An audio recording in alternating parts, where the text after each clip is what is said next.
A veces a nosotros nos dicen, regresamos a nuestros países, ¿no? Y la visión se nos ha abierto mucho. Y cuando uno empieza a hablar un poco de Cuba, es cierto que muchos te dicen, oye, a ti te han cambiado la manera de pensar, ¿qué te están diciendo de Cuba? Pero tendrían que estar aquí para ver lo que realmente sucede. Ha faltado que de verdad se reporte con objetividad, con amplitud sobre este tema. La gran prensa norteamericana evade contar esta realidad. Y a pesar de esa injusticia y a pesar, como decía mi compañera, a pesar de todo este bloqueo que le hacen a Cuba, es admirable la manera en cómo este pueblo puede salir adelante. Es una cosa muy, muy interesante y cada persona que llegue a este país creo que le hace falta muy poco tiempo para darse cuenta de la realidad.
Yo me he reunido aquí con senadores, congresistas norteamericanos que han venido a Cuba defendiendo la política de la administración, pero han aceptado venir y muchas veces, casi siempre hemos tenido una conversación más o menos en estos términos.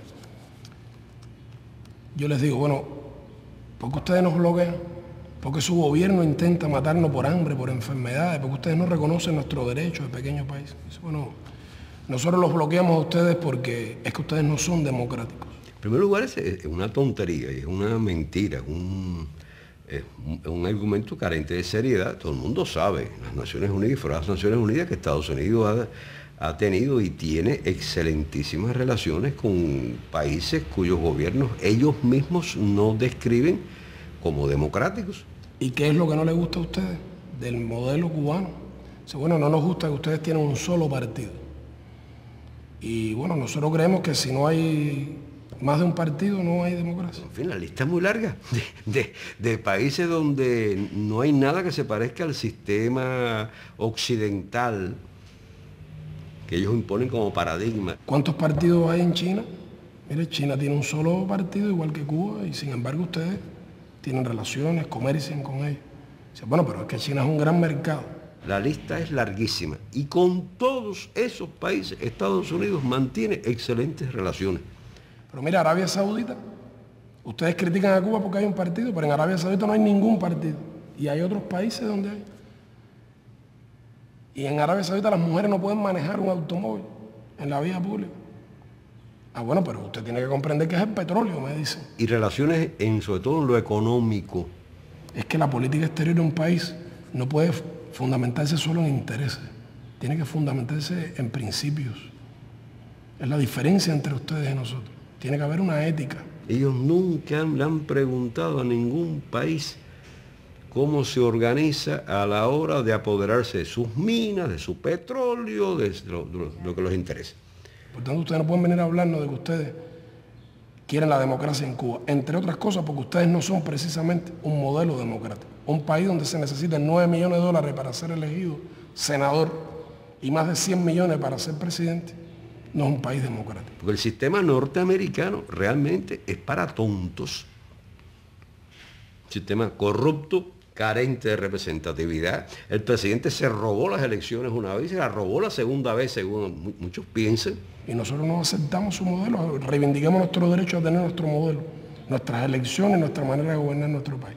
Una de las cosas más simpáticas que me tocó vivir acá, bueno, y más aleccionadora, fue que como yo soy padre de una cubana y como ya vivo ya hace más de 5 años, me dieron la posibilidad de votar en la elección. Tú llegabas, ibas a los lugares públicos, ¿entiendes? La bodega, y veías la bibliografía de ellos, una cosa pequeña, de una hoja tamaño carta, donde tú veías simplemente las cosas que él había hecho en su vida. Y tú el día de la elección llegabas y votabas, se comentaba, se discutía, se analizaba de por qué este otro candidato, ¿entiendes? Todo eso, pero nada de que él anduviera por las calles paseándose, ni que el otro candidato anduviera por acá ofreciendo cosas, no, todo lo contrario. Ahora tenemos un delegado que él, digamos, hace muchas cosas por el bar, pero es un tipo que nos deja su trabajo, que está todo el día trabajando y que llega después de cierta hora y te atiende en un lugar donde tú puedas hablar con él, o él va a ver cualquier problema que hay y te va a ver a la casa.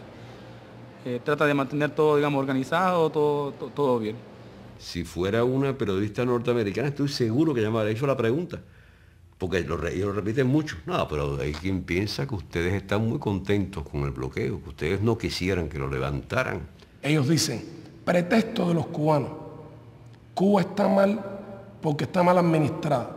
Siempre yo les digo, y si es un pretexto, porque ustedes no nos quitan el pretexto, levanten el bloqueo y quiten el pretexto para que demuestre que nosotros no tenemos razón. Vamos a hacer una cosa, levántenlo por un ratico nada más. Un año, digamos, un año sin bloqueo, a ver quién ganó.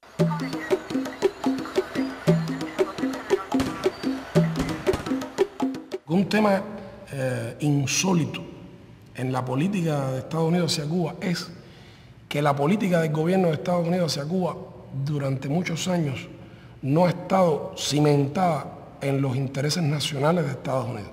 Porque si Estados Unidos formulara una política hacia Cuba, bueno, no habría duda que fomentaría el comercio con Cuba, las relaciones. Las administraciones norteamericanas se han caracterizado, yo creo, en su historia por ser siempre muy pragmáticas y manejan siempre esa filosofía de si no puedes vencerle, hazlo tu amigo, ¿no? En el caso de Cuba, ellos realmente lo han hecho siempre a la inversa. No han podido vencernos, pero no pueden ser nuestros amigos. Nosotros le hemos propuesto al gobierno de Estados Unidos colaborar en el enfrentamiento a las drogas o en la lucha contra el terrorismo o para evitar la migración ilegal, y el gobierno de Estados Unidos, aun cuando esto le conviene y es bueno para sus intereses, lo rechaza porque teme la reacción de los grupos extremistas de Miami.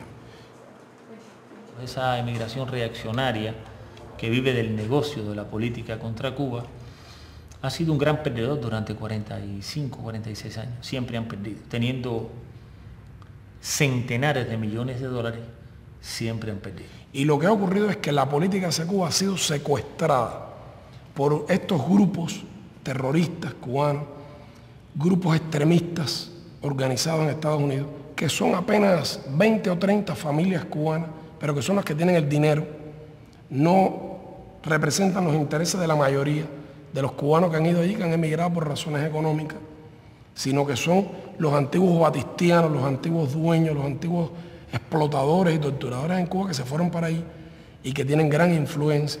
No hay que olvidar que el hermano del presidente de Estados Unidos es el gobernador de la Florida. Y entre otras cosas, una de sus fortalezas está en sus relaciones tan estrechas con la parte más reaccionaria de la emigración cubana. Financian, participan en las campañas. Por ejemplo, de los 40 nuevos diputados republicanos que fueron elegidos en noviembre, 26 sabemos que han recibido dinero de los lobbies cubanos de ultraconservadores de Miami. Pagando, además, deuda que ese gobierno tiene contraída con esa parte tan reaccionaria de la emigración cubana en Estados Unidos, que vive del negocio de la contrarrevolución.